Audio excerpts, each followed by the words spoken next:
Broke is a choice. Now, I know what you might be thinking. There's no fucking way I choose to be broke, Anthony. But the truth is, your actions and the decisions that you make every single day are choosing for you. Yeah, of course, you're not choosing to be broke.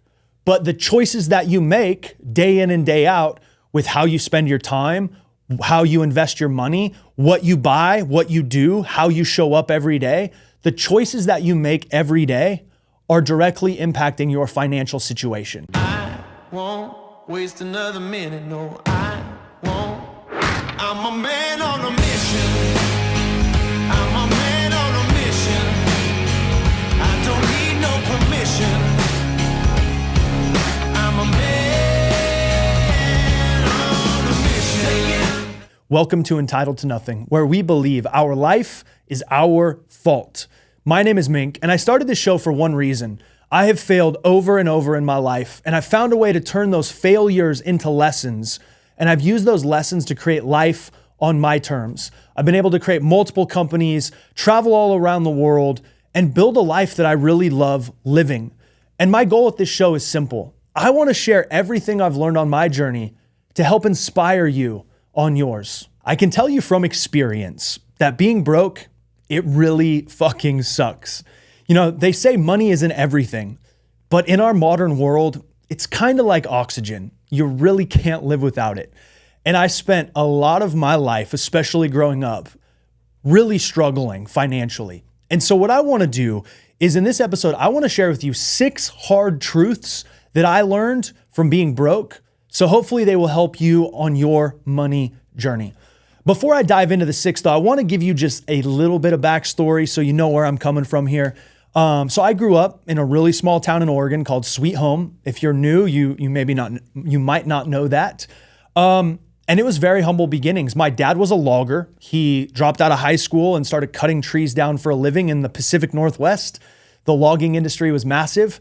And when I was young, maybe like middle school, around that age, he lost his job. The logging industry went through some regulation and he never worked again. And my stay-at-home mom went out and tried to find odds and ends and do things like cleaning houses to try to support the family because unfortunately, my dad just gave up at that point in time in his life. And so we struggled. Finances were always an issue. My parents were always fighting about it. And I remember my senior year of high school, I was filling out all of the scholarship information, right? Because I was trying to get a scholarship and financial aid. And so I had to look at my parents' tax returns to fill out the documents. And my parents collectively, in my senior year of high school, made $12,000. So that gives you a little bit of an idea. That was to raise a son and a daughter, and to take care of a family of 4. So there was not a lot of money left at the end of the month. Let's just say it that way. And then growing up on my journey, right, I experienced that growing up and I was like, I never want to deal with this financial pressure. I'm going to figure this money thing out. I worked a dozen different jobs, from McDonald's was my first one to working on an orchard, Target, Wells Fargo. I sold real estate. I went door to door doing home security sales. I got into the mortgage industry. I thought I was going to be a professional poker player at one point in time, until I went broke and lost all my money. So I have done so many different things on my pursuit to try to figure out how to make money. And ultimately, I realized very early on that I hated working for other people. So I needed to do my own thing. And so I tried different network marketing companies. And then I started a company and lost everything. And then I started another company on credit and lost all of that and went bankrupt. I've had 6 figures in debt on 2 separate occasions.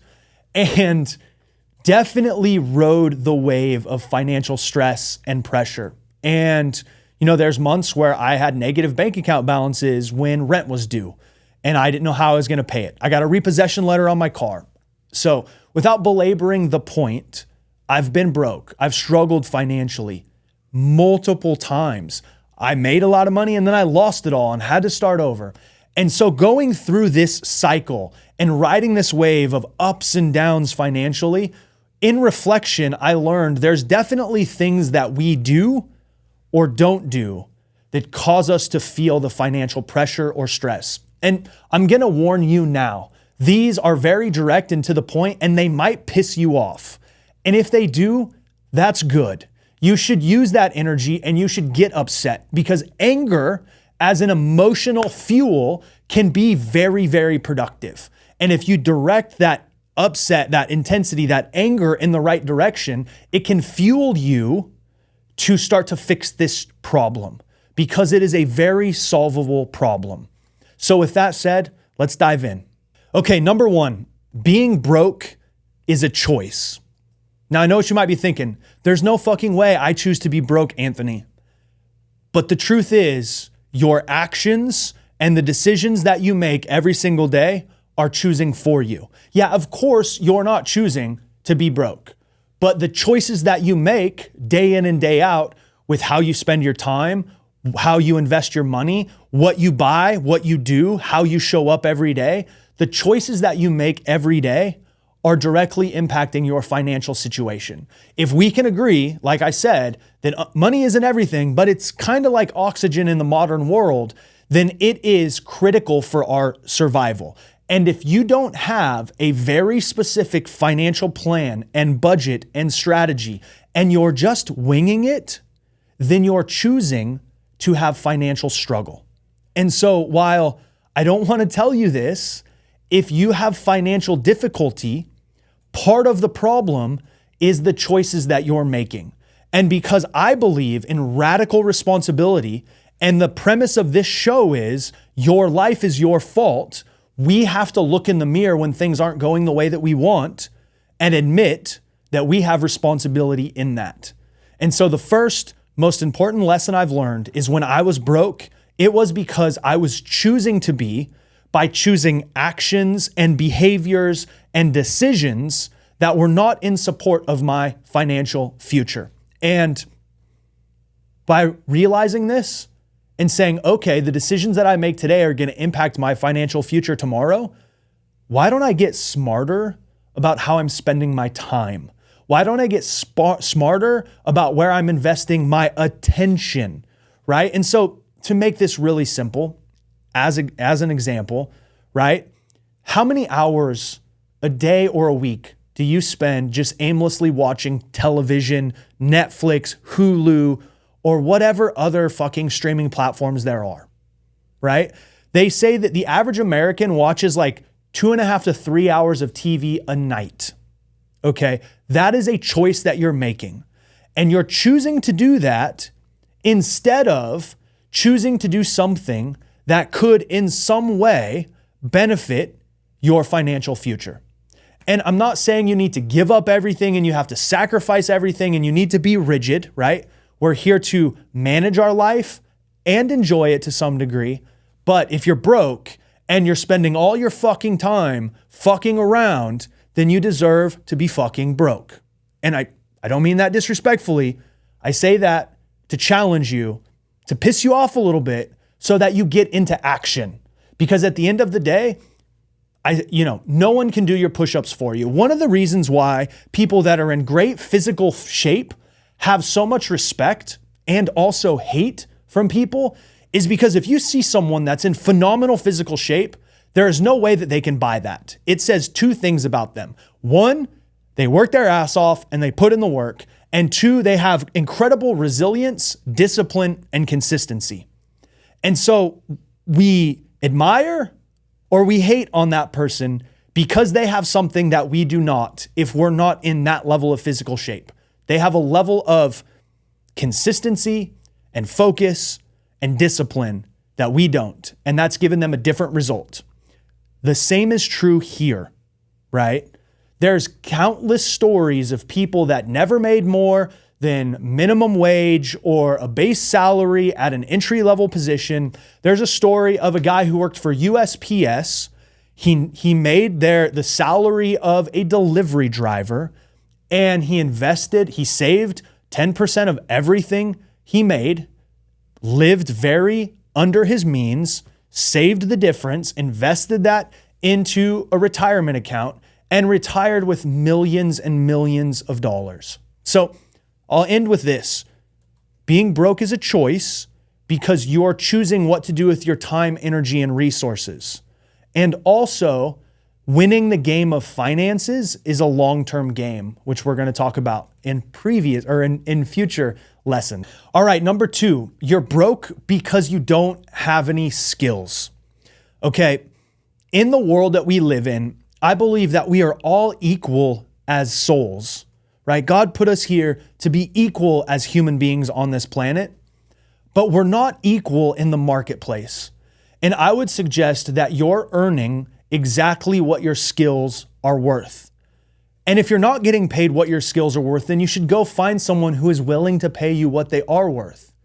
But the truth is, in the marketplace of our life, in the business environment and how we earn money, we are compensated based on our skills and the level of problems that we can solve and the level of value that we can create for a company. And so your salary is what it is, your compensation is what it is, because that's what you're valued in the marketplace. And I can tell you guys, one of the things that pisses me off beyond belief is this idea of like, we need to keep raising minimum wage. We need to keep raising it, right? It's like a McDonald's worker should make $15 an hour. Well, motherfucker, I worked at McDonald's when I was 16 years old. And that was a starter job for me to get into the marketplace and to learn and to grow. And those jobs, to some degree, are meant to be foundation builders. And individuals are meant to learn and grow through those entry-level jobs and continue to learn and grow and evolve. And so your responsibility as an adult, as someone who wants to create financial prosperity, is to develop your skills. You are paid in direct proportion to the skills that you have in the marketplace. And if you want to raise your value, then you have to elevate your skill. And so again, I'll say it very simply. If you're not getting paid what your skills are worth, then you're at the wrong job. But if you don't have the skills that are going to be compensated at a higher level, you have to take responsibility and gain those skills. And that is a process, and that is very, very applicable. You just have to understand what skills you need. And this is like the whole point of college is this, right? It's like, you want to become a lawyer, go to law school, we'll give you the knowledge, we'll give you the foundation, and then you go into the world and you start out as, an associate, and you go through the ranks and you learn and you grow, and then you're a senior one, and then you're a lawyer, and then you go up through the whole thing. You climb the ladder. That happens because they're gaining skills over time. So if you're broke right now, understand that you're getting paid what you're worth in the marketplace. And if you want to make more, you just have to go get better.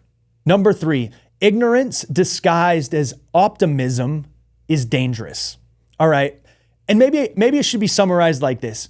You make bad decisions because you just don't know any better, right? And some of this comes down to knowledge and experience. And the game of finances is a game, and there is a way to win or lose. And if you don't know the rules of the game, then it's going to be very difficult for you to win, right? If you and I are playing football, and I know that football is made up of quarterbacks and safeties and receivers and tight ends and linebackers, and we score touchdowns and extra points, and you can get a safety, and I know all the rules of the game, and you're like, bro, I don't know anything that you just said. That doesn't make any sense to me. What's a fucking quarterback? What's a safety? Like, a touchdown is worth how many points? If you don't know the rules of the game, and I do, I'm gonna win and you're going to lose. And unfortunately, we live in a financial system that most people are illiterate to, and they don't understand the rules of the game. And by simply understanding the rules of the game and how finance works, you're going to be miles ahead because you understand how to play the game.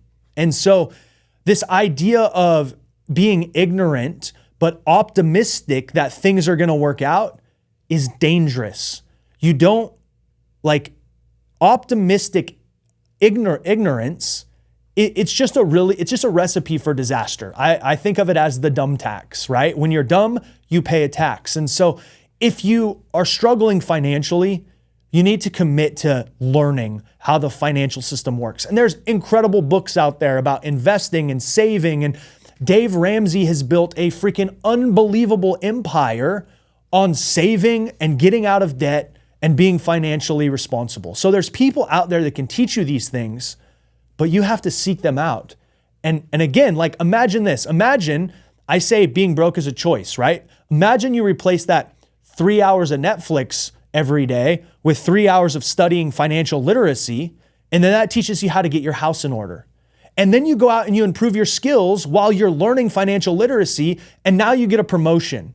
And then you get another promotion. And now you're making more money while also having a system to save and invest, and you're reducing your expenses and understanding like credit card interest and how to pay that off and make the difference up and then invest. Just these 3 decisions alone, these 3 things will radically transform your life. So I hope you're starting to see how I'm not being an asshole by telling you it's your fault and you don't have any skills. I'm trying to inspire you that this game is winnable if you understand some of these brutal truths and then you take action to affect them. Number 4, you're broke because you don't have any discipline or patience.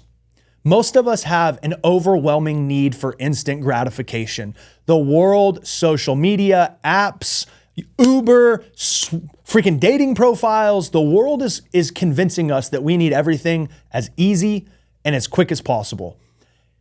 And that means that we're likely not going to make the disciplined long-term decision to not go on that vacation, to not buy that new thing, to not go out on that fancy dinner, but to save or to invest or to be disciplined or to budget and allocate and say, this is my monthly budget for entertainment.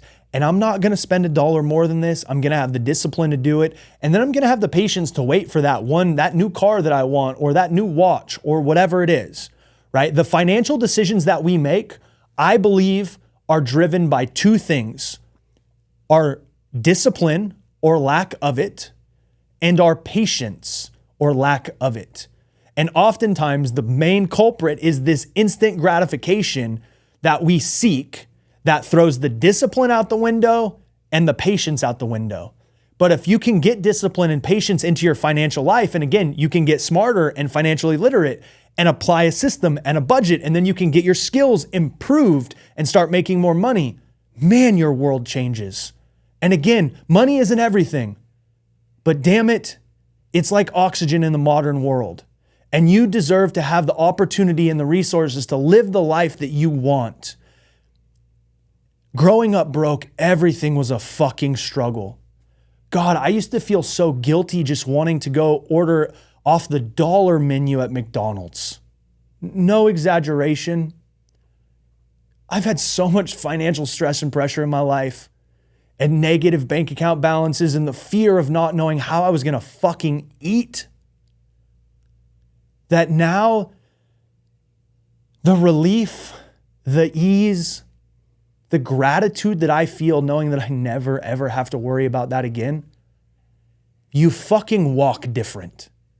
And all of us deserve to have that in our own way, right? We all have our own thermostat for what we want and what we need and how we want to live our life. So I'm not saying you need to be fucking crazy successful and all this money, but what I am saying is you deserve to have the financial stability that you want.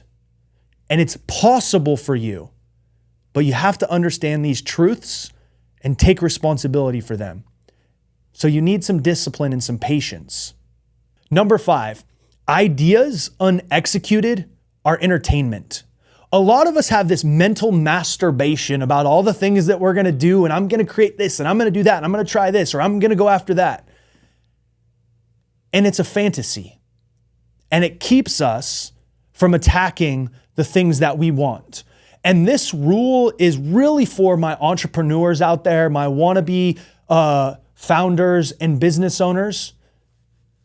The ideas that you have about what you want to do with your life and what you want to create are entertainment if you don't go do something about them.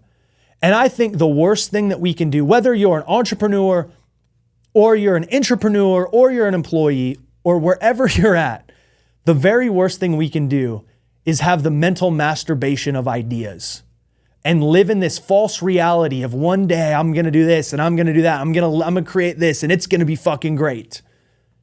It's a fantasy. You got to get off your ass and go make those things happen. And this is typically never more prevalent than in the business world and in the financial world. Don't leave things up to chance. Make a fucking plan. Have your ideas and then go take action on them so that you can create the stability that you deserve. Okay, this sixth brutal truth is this. You're broke because your beliefs are broken. I believe that our net worth in life, our financial earning capacity, is often directly proportionate to our self-worth and how much we believe we deserve. And again, I'm telling you that from experience, because so often I didn't believe I was worth any more than I was earning, and I didn't believe I was capable of creating any more than I was creating. And so I didn't. And it wasn't until I realized that I was the governor on my potential, that my belief creates my potential. The potential that I believe I have leads to the actions that I take, the execution I have, and the level of action and execution, well, that's going to lead to my results. And then this crazy thing happens. We get results or we don't get them one way or another. And then that reinforces the belief that we have about what's possible. And so our belief is the catalyst or the anchor. It holds us back or it ignites us forward. And ultimately, building belief when you don't have any results, when there's nothing in your world that would tell you what you're striving or seeking for is possible for you, God, it's one of the most important and one of the most difficult things I've ever done. And there's this idea that you should just fake it till you make it. I think that's the worst fucking advice anybody could give you. I think you need to faith it until you make it. And that might mean in a religious sense to you that you put your faith in a higher power, or it might mean that you have faith in yourself. I think both things are equally important. And if you have both, if you have faith in your higher power and faith in yourself simultaneously, then you can create the stability and the financial opportunity that you want for yourself. But you have to have the belief. The belief comes first. I had to believe that I could build a successful company before I could. And then I had to believe that that company could make me $1 million before it did. And then I had to believe that it could be an 8-figure company before it became one. And now I'm believing this fucking thing is going to become a 9-figure company before it is. And I know I will get there, not because I'm some great, smart, talented dude, but because of these 6 brutal truths and how I apply them to my life and how I get fucking better and I make better choices and I have the discipline and I do what it takes and I study and I learn and I do this over and over and over again. This is not only a formula for success financially, but it's a formula for life. And that's why I wanted to share it with you guys today, because more than anything, I want you to be able to live life on your terms. And I know that many of you are struggling financially now more than ever with the fuckery of inflation and the cost of living and all the bullshit. I know now more than ever that finances are really difficult for a lot of people. So I hope some of these pissed you off. I hope they inspired you. And I hope if you've made it all the way through this episode that you understand where I'm coming from and you can connect the dots from 1 to 6 and see how if you put these into action in your life, they can start to help you make a difference. Last thing I'll say is this, right? All of the success in any area of our life is going to come down to 3 things: the skills that we have, the character traits that we possess, and the beliefs that we have about what's possible for us. And so go out there and choose to make better decisions, to do what's necessary, and to create the financial prosperity that you really do deserve. But you're only going to get it if you earn it. And that's my prayer for you. I appreciate you guys hanging out with me today, listening to this podcast. Please let me know what you think of it. Shoot me a DM, leave me a comment below. Tell me if you think I'm a fucking asshole, or tell me if you agree. I want to know what your perspective is on this topic. And if you like it, we can go deeper. And also, the only ask I would have from you is if there's someone that you think needs to hear this message, if they need a nice wake-up call, if they need a little encouragement, share it with them. That would be my only ask. I appreciate you guys. Thank you for tuning in. I'll talk to you soon.